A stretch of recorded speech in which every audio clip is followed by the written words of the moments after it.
Hello, welcome back to a completely different table. As you can see, moving is still happening, unpacking and things, so I don't really have an office set up for battle reports or anything yet, but I did manage to get a haircut. Today I'm going to show you some crafting that I actually did before I moved, where I'm going to turn foam, both insulation and food packaging, much more commonly available, functionally free if you eat breakfast sausages, into these 1 foot by 1 foot dungeon tiles with vinyl backings that make them very easy to use. The other materials we need for this are common things like dirt, glue, sand, oh, and of course paint. I do use a hot wire cutter in this, and I wear appropriate PPE for it. There's Pablo. Hello. You can do all of these cuts, absolutely do them with a hobby knife. You don't need a hot wire cutter.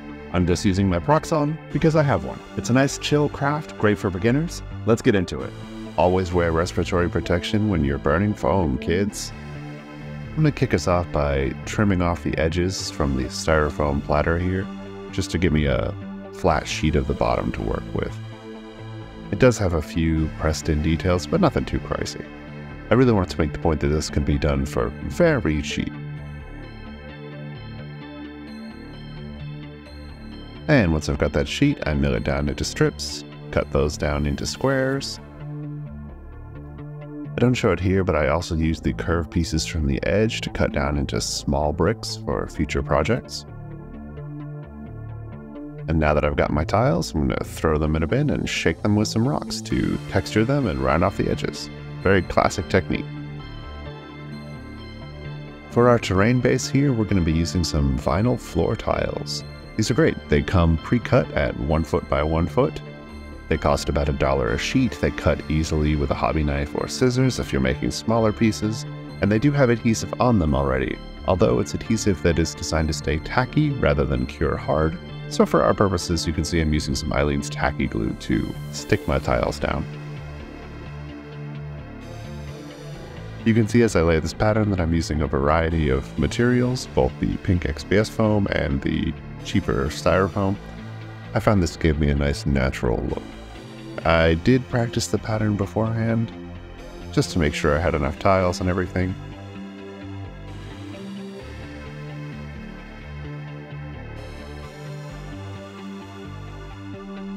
You can also see I've left a gap here in the middle. As I was laying these, I had the idea, hey, what if one of them was a broken section? That actually ended up being one of my favorite bits in this book. Off camera, I trim off a few of the overhanging bits. You can see, like on the bottom right there.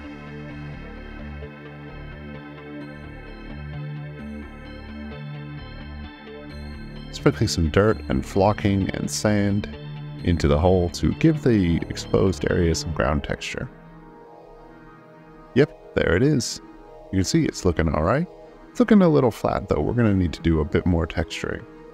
So, using the classic aluminum foil ball, or aluminium, I suppose, depending on where you are in the world. We're going to go around and break up some corners, dent the flat surfaces, etc., etc.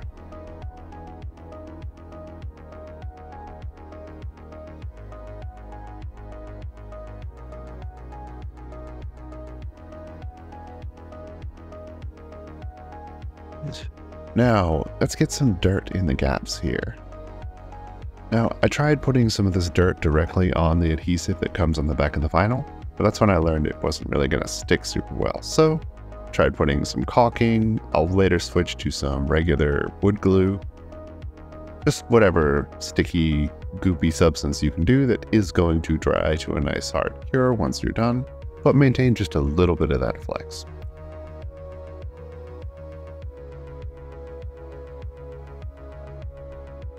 The caulking wasn't grabbing quite as well as I wanted to, so I switched over to some PVA here in just a minute. Working with a silicone-tipped sculpting tool, just pushing things around, getting it into the gaps.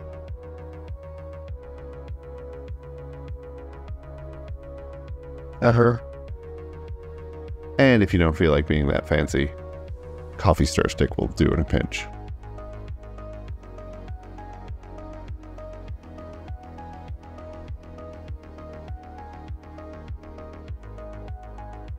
Here you can see I've switched over to regular glue and I've started to put in small ballast. These are tiny decorative rocks you can get in an art store.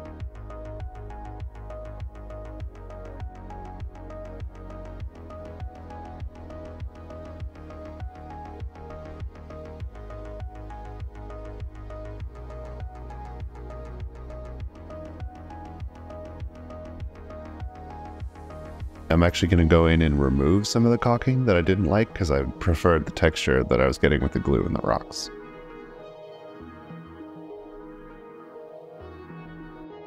I've mixed in some dirt so that I get a variety of grain sizes in the filler mixture here. Bit of flocking in there too.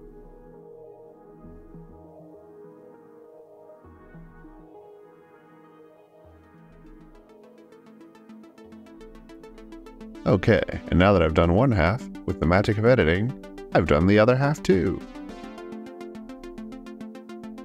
Alright, now this is watered down PVA, which I'm just going to put in all of the gaps. You can see it runs nicely to seal everything in. Awesome. Particularly well soaks into the dirt that's in this mixture and just really gets on there. Should have been a little more careful though, also gets on your cutting mat. If you do it, like I did, carelessly.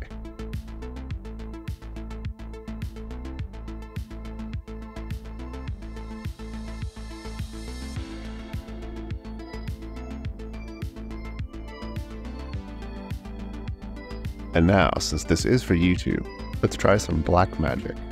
Hey, that actually worked. That was my Mod Podge and gray paint base coat. Now you can see I'm doing a quick dry brush over the top just to bring out a little bit of detail, so I can see what's going on. Now I'm going to start picking out tiles in color, and this stage it looks kind of crazy, just picking out random tiles in a variety of colors. Playing it safe here with some pale yellow, but by the end of it, it looks rainbow and Technicolor. Don't worry about that. The wash and subsequent dry brush really tone everything down and bring it all together. In the end, it leaves some barely visible subtle tints. As I choose my colors here, you can see I'm preferring sort of greens and blues. I'm thinking of the famous green filters that Bethesda loves to throw of their games. So we've got like green in Fallout and blue in Skyrim. Everything's sort of cool tone. Because I know I'm going to be using this for Into the Dark, it kind of made sense to me.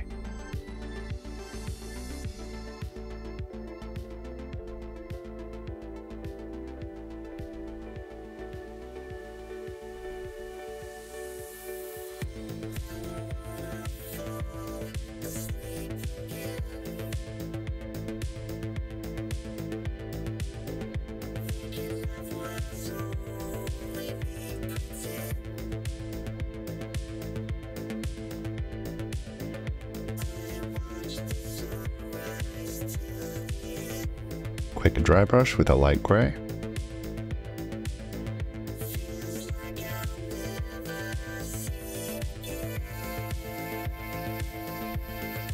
Now it's time for the wash. This is a homemade wash made with ink, paint, water, and flow aid. And you can see just slopped it all on there everywhere, soak up the excess.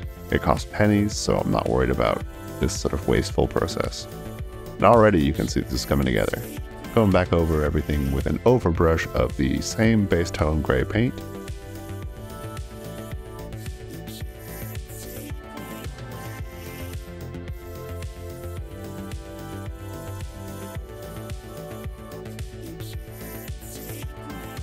And then a highlight layer with a lighter gray. Now, at this point, I could have stopped. This is starting to look like decent stone with some nice subtle undertones of different colors. And if you want to, you can stop right here. I do go in and fill in my dirt tone here, filling in all the lines on that exposed broken section.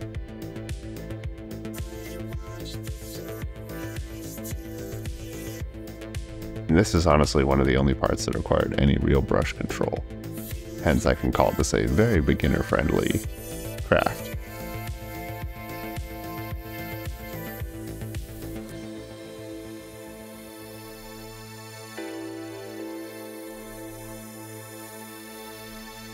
Now going over everything with a dry brush of white or very light gray.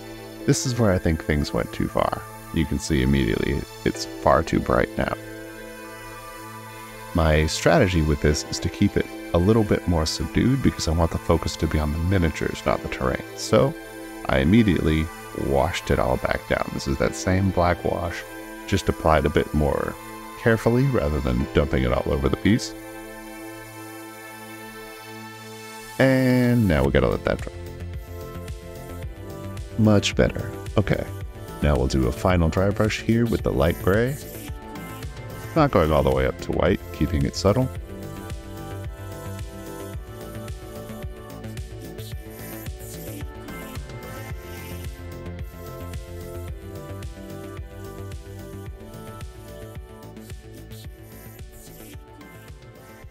And off camera, I came back with some brown wash and selectively dirtied up a few spots, just aging it a bit more.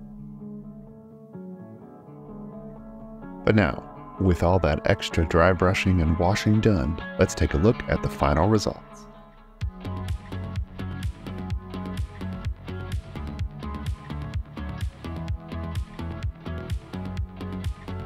I'm very well pleased with how these turned out. You can see in a second here that I've got a second one that's just a plain grid. That was my test piece, and it's entirely made with the foam from the food packaging. Definitely going to make more of these. And it even looks pretty good with some Star Wars stuff on it. Pretty versatile, I'm happy with that. Thank you so much for watching. Battle reports are coming back soon. I just need to deal with a bit more of this and find a setup for that. I've already been working on the next 5 parsecs from home enemies here. Sneak peek.